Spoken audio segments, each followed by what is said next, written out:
Up in Canada, Pastor Tim Stevens of Fairview Baptist Church was arrested in front of his young children and taken away in handcuffs.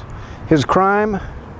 Holding an illegal church service in violation of COVID-19 crackdown rules. The police had already seized the church building and arrested Pastor Tim because he refused to limit the worship service to 15% of the fire code limit. So Pastor Tim did what any Christian leader would do.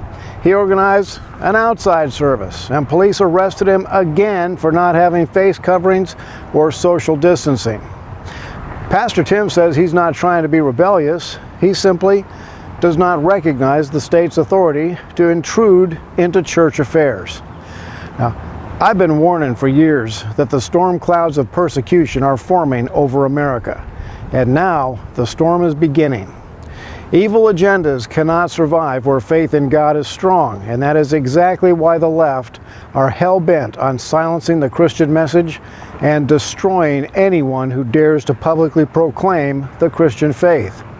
The COVID-19 virus was exactly what the enemies of God were waiting for as an excuse to come against Christian leaders and churches. And the timing of the virus, just in time for the 2020 election, raises strong suspicions in my mind that the entire virus disaster was planned and executed by the Democrat Party in cooperation with the Chinese Communists. Both of those groups are blood enemies of the Lord Jesus Christ.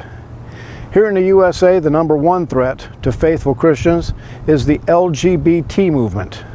The fallen angels of Sodom and Gomorrah want their revenge, and they are taking aim at American Christians and their families. I am especially concerned about Christians who have children in the public schools. Get those kids out of the public schools. That is the arena where children will be seized from Christian parents for failure to submit to the LGBT and other left-wing demands. And I'm not kidding. I predict that teaching your children to live by biblical standards will soon be considered child abuse, and your children will disappear into the system. Wake up, Christians. God has told us over and over that these days were coming and that it's going to get bad. But take heart. God has given us everything we need to survive and thrive, no matter what the bad guys do to us. This is Wild Bill for America. Thank you for watching, and America bless God again.